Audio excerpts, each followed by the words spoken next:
नमस्कार दोस्तों, आज की क्लास में आपका स्वागत है। हम आवर्त सारणी के बारे में पढ़ रहे थे, जिसमें हमने देखा था कि आधुनिक आवर्त सारणी में 7 आवर्त और 18 वर्ग हैं।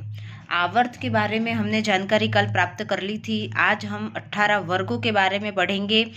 देखिए, आवर्त सारणी में 18 जो ऊर्ध्वाधर स्तंभ हैं, खड़ी जो लाइनें हैं, उनको वर्ग कहते हैं। फर्स्ट ए से लगा करके 7th ए तक 7 वर्ग हैं। फर्स्ट बी से लगाकर 7th बी तक भी 7 वर्ग हैं। और 8वां जो वर्ग है वो 3 भागों में विभाजित है, मतलब 8वें वर्ग में 3 वर्ग हैं और एक लास्ट वाला 0 वर्ग कहलाता है, वो उसका 1 वर्ग है, जिसमें कि अक्रिय गैसें भरी हुई हैं। तो ये टोटल मिला करके 18 वर्ग यहाँ पर होते हैं।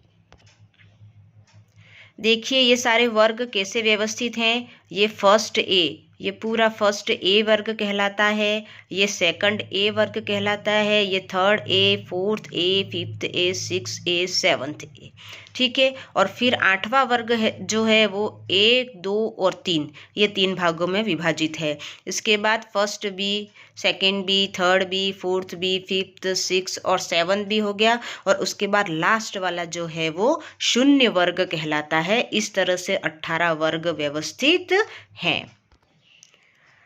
अब हम आवर्त सारणी के वर्गीकरण के बारे में देखेंगे।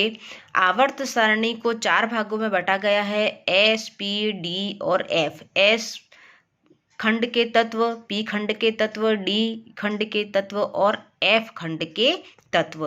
मतलब जिसमें अंतिम इलेक्ट्रॉन एस में आता है, जिस तत्व में, वो एस खंड में रखा जाएगा। जिसमें अंतिम इलेक्ट्रॉन पी खंड में आता है, पी कक्षक में आता है, उसको पी ब्लॉक में रखा जाएगा। जिसमें लास्ट वाला इलेक्ट्रॉन डी कक्षक में आता है, उसको डी ब्लॉक में रखा जाएगा। और जिस तत्व में लास्ट वाला इलेक्ट्रॉन एफ कक्षक में आता है, उसको एफ ब्लॉक में रखा जाएगा। इस आवर्त सारणी में जो फर्स्ट जो लाइनें हैं, फर्स्ट ए और सेकंड ए, फर्स्ट ए और सेकंड ए दोनों में अंतिम इलेक्ट्रॉन एस में आ रहा है, इसलिए ये एस ब्लॉक एलिमेंट कहलाएंगे, एस ब्लॉक तत्व, ठीक है। फिर ये बीच वाला जो है, उसमें लास्ट वाले जो इलेक्ट्रॉन है वो डी में आते हैं, डी में, तो इसलिए ये डी ब्लॉक एलिमेंट यहाँ से लगा करके यहाँ तक, ये सारे क्या कहलाएंगे, डी ब्लॉक एलिमेंट। और ये जो है थर्ड बी से लगा करके 0 ग्रुप तक, तो वहाँ पे जो लास्ट वाला इलेक्ट्रॉन है वो पी में आता है, इसलिए ये पी ब्लॉक कहलाएगा। क्या कहलाएगा? P block. ये कौन सा हो गया? ये दोनों वर्ग जो हैं वो एस ब्लॉक हो गए, ये डी ब्लॉक हो गया, ये पी ब्लॉक हो गया। और यहाँ पर ये लास्ट वाला जो इलेक्ट्रॉन है वो एफ में आता है, इसलिए ये एफ ब्लॉक हो गया। अब हम एक एक ब्लॉक के तत्वों के बारे में जानकारी प्राप्त करेंगे। आज हम एस ब्लॉक को देखेंगे। एस ब्लॉक के तत्व, लास्ट वाला इलेक्ट्रॉन एस उपकोष में प्रवेश करता है, इसलिए इसको एस ब्लॉक एलिमेंट कहते हैं। इसका जो इलेक्ट्रॉनिक विन्यास होता है NS1 और 2, या तो NS1 होगा या NS2 होगा, ठीक है।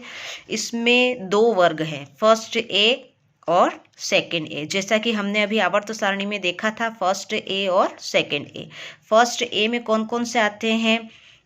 Lithium, sodium, potassium, rubidium, caesium और फ्रेंशियम। कौन कौन से?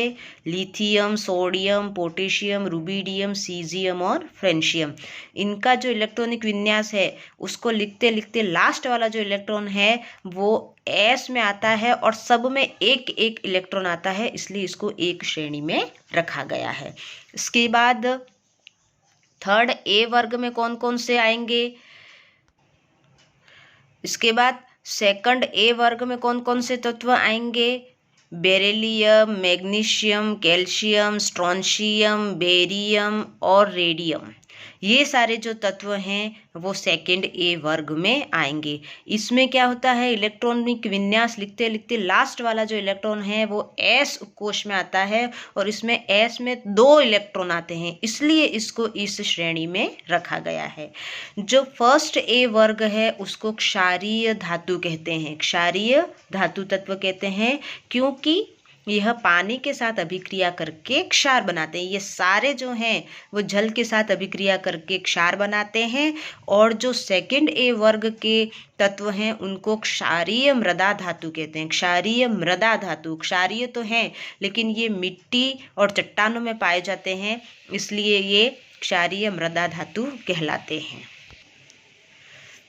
फर्स्ट ए वर्ग में फ्रेंशियम और सेकंड ए वर्ग में रेडियम, ये दोनों ही रेडियो एक्टिव तत्व हैं।